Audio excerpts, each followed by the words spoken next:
ఆంధ్రప్రదేశ్లోని పలు ప్రాంతాల్లో డయేరియా విజృంభిస్తోంది. 6 మృత్యువాత పడగా వందలాది మంది ఆసుపత్రులు పాలయ్యారు. ఎన్టీఆర్ జిల్లా, కాకినాడ, నంద్యాల జిల్లాల్లో డయేరియా కేసులు పెరుగుతున్నాయి. అయితే వైద్యాధికారులు మాత్రం డయేరియా మరణాలపై నిర్లక్ష్యపు సమాధానాలిస్తున్నారు. ఇతర అనారోగ్య సమస్యల కారణంగానే వారు మరణించినట్లు చెప్తున్నారు. వ్యాధి విజృంభణ కొనసాగుతున్నప్పటికీ పటిష్టమైన చర్యలు చేపట్టడం లేదు. దీంతో డయేరియా ప్రభావిత ప్రాంతాల ప్రజలు ప్రాణాలు అరచేతిలో పెట్టుకుని జీవిస్తున్నారు.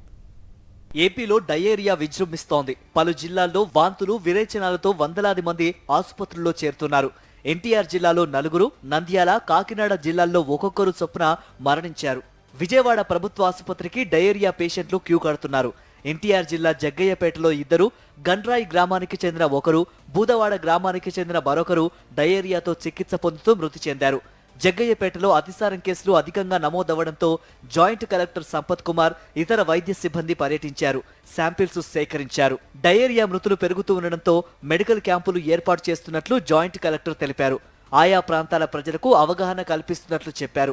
అయితే అధికారులు మాత్రం వయోభారం, ఇతర అనారోగ్య సమస్యలతో వారు మరణించారంటూ సమాధానమిచ్చారు. సో వీటిల్లో మనకి డెత్ కేసెస్ లో కూడా కోమార్బిడిటీస్ ఉన్నాయి. ఆ నేపథ్యంలో మనం ఏం చెప్పాలి అని అంటే వారి యొక్క ఇమ్యూనిటీ పవర్ తక్కువగా ఉంటుంది. ఏజ్ అవ్వడం వల్ల కూడా ప్రధానమైనటువంటి కారణము. సో ఇది మనకి ఉన్నటువంటి వాతావరణము. సో మొత్తం మీద యంత్రాంగం పూర్తిగా గేరప్ అయ్యారు. ఎవరికి వారికి డ్యూటీస్ ఇవ్వడం జరిగింది. కాకినాడ జిల్లాలో డయేరియా విజృంభిస్తోంది.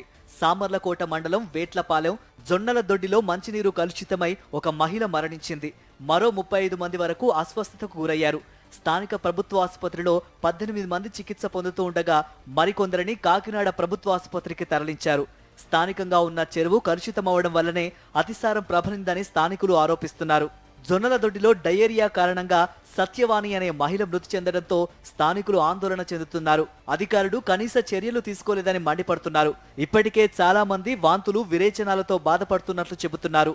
మహిళ మృతి చెందిన పరిసర కాలనీల్లో డయేరియా మరింత విజృంభిస్తుందేమోనని తీవ్ర ఆందోళన చెందుతున్నారు. మాకు 3 రోజులు పెట్టి నుంచి వాటర్ ప్రాబ్లం వచ్చేలా ఉందండి. మొత్తం అందరికీ వాంతులు, ఎరేషనాలు పట్టేసుకున్నాయండి. ఆవిడ వాంతులు, ఎరేషనాలతో చనిపోయిందండి కాకినాడ GH హాస్పిటల్లో. ఆవిడ పేరు కొమ్మోజీ సత్యవాణి అండి. ఆవిడ వయసు 45 సంవత్సరాలండి. వాటర్ అయితే అప్పుడే 4 రోజులు పెట్టి నుంచి నలకలు వచ్చి డ్రైనేజీ వాసన వచ్చేస్తుందండి. వాటర్ అంటే మామూలుగా కుళాయిలు వేసుకుంటే వెంటనే ఇలాగే కదా వస్తాయి, తర్వాత మామూలుగా వస్తాయి కదా అనుకున్నామండి. కానీ మామూలుగా రాలేదండి. ఇంతకని మాకు ఏంటంటే వాటర్ బాగా ప్రాబ్లం అయింది తెలుస్తుందండి. ఇంట్లో ఇప్పుడు ఎవరికైనా బాగాలేదని తెలుస్తుంటే మన ఇంట్లో వాళ్ళు కూడా ఎలా అవుతుందని చెప్పేసి అందరం భయపడుతున్నామండి. అయితే అతిసారం ప్రబలిందన్న వార్తలతో జిల్లా మెడికల్ అధికారులు వేట్లపాలెంలో పర్యటించారు. అక్కడి శాంపిల్స్ సేకరించారు. సంబంధిత అధికారులతో DM&HO ఎప్పటికప్పుడు టచ్లో ఉన్నారు. మెడికల్ క్యాంపు ఏర్పాటు చేసి డయేరియా బాధితులకు వైద్య సదుపాయాలు అందించాలని సూచించారు. స్థానికంగా ఆశా వర్కర్లతో ఇంటింటికి అవగాహన కల్పిస్తున్నట్లు తెలిపారు. కొన్ని డయేరియా కేసెస్ రికార్డ్ అయినాయి ఇక్కడ. సో మనము ప్రతి హెల్త్ వర్కర్ని, ఆశాని, ఏఎన్ఎంని ఇంటింటికి తిప్పి స్టాగ్నేటెడ్ వాటరు అది తీసుకోవద్దని చెప్పేసి, అలానే వేడివేడి ఆహార పదార్థాలు ఎప్పుడు వండినాయి అప్పుడే తీసుకోవాలని చెప్పేసి, నిలవ ఉన్న ఆహార పదార్థాలు అవి తినొద్దని చెప్పేసి, అలానే చికెను, మటను ఈ వర్షాకాలంలో ఈ చికెన్ అది ఇన్ఫెక్ట్ అయ్యే అవకాశం ఎక్కువ ఉంటుంది. చికెన్ ఆదివారం తిన్నవాళ్ళు ఎక్కువ మంది సఫర్ అవుతూ ఉన్నారు. వాటర్ కూడా శాంపిల్స్ అవి కూడా మనం పరీక్షకు పంపించడం జరిగింది. PHCలో మనం బేస్ క్యాంప్ పెట్టడం జరిగింది. మరోవైపు నంద్యాల జిల్లా జూపాడు బంగ్లా మండలంలోనూ అతిసారం విజృంభించింది. కలుషిత నీరు తాగి వాంతులు, విరేచనాలతో నాగన్న అనే వ్యక్తి చికిత్స పొందుతూ మృతి చెందాడు. చాబోలు గ్రామంలో డయేరియా కారణంగా పిల్లలు, పెద్దలు ఆసుపత్రి పాలయ్యారు. దీంతో గ్రామంలో మెడికల్ క్యాంపు ఏర్పాటు చేశారు.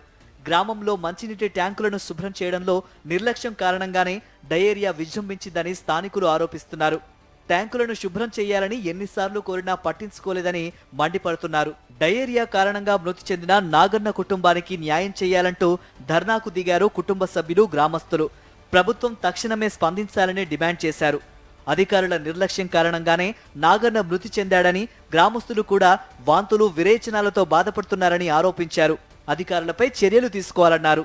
పలు జిల్లాల్లో డయేరియా విజృంభించి పదుల సంఖ్యలో ప్రజలు ఆసుపత్రుల పాలవుతున్నా అధికార యంత్రాంగం మాత్రం పటిష్టమైన చర్యలు తీసుకోవడం లేదు. వర్షాకాలం ప్రారంభంలో తీసుకోవాల్సిన జాగ్రత్తలపై ప్రజలకు విస్తృతంగా అవగాహన కల్పించడం, అతిసారం వ్యాప్తి చెందుతున్న ప్రాంతాలలో ప్రత్యేక మెడికల్ క్యాంపుల ఏర్పాటులో జాప్యం జరుగుతోందనే ఆరోపణలు వినిపిస్తున్నాయి.